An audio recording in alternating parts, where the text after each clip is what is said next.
ಎಡ್ರಪ್ಪಳ ಹತ್ತು ಗಾಡಿ. ಏನ್ ನೀನ್ ನೋಡಿಸ್ತಿದ್ಯಾ? ಕುತ್ಕೊಳ್ಳ ಹಿಂದೆ. ನೀನ್ ನಾರ್ಮಲ್ ಆಗಿದ್ದಾಗಲೇ ಗಾಡಿ ಓಡಿಸಲ್ಲ, ಎಲ್ಲ ಪಿನಾಡಿ. ನಾನು ಎಷ್ಟೇ ಕುಡಿದಿರೋ ಸ್ಟಡಿಯಾಗಿ ಓಡಿಸ್ತೀನಿ. ಜಾಗ ಬಿಡು ಬಿಡ.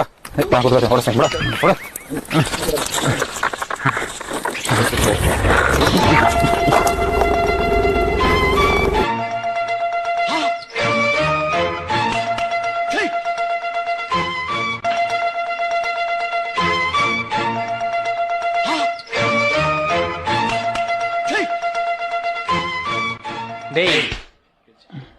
ಎದಳ್ಸ ಅವನು.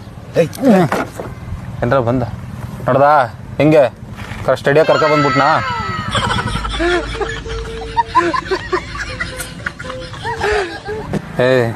ನೀವು ಕರೆಕ್ಟಾಗಿ ಮನೆಗೆ ಹೋಗ್ಬಿಡ್ತೀರಾ ಇಲ್ಲ ನಾನೇನಾದ್ರು ಬಂದು ನಿಮ್ಮನ್ನ ಡ್ರಾಪ್ ಮಾಡ್ಲಾ? ನೀ ಕರೆಕ್ಟಾಗಿ ನೋಡ್ಕೊಂಡು ಮನೆಗೆ ಹೋಗೋ. ಪಕ್ಕದ ಮನೆ ಬಾಗ್ಲೇನಾದ್ರು ತಪ್ಪಿಟ್ಬಿಟ್ಟಿಯ?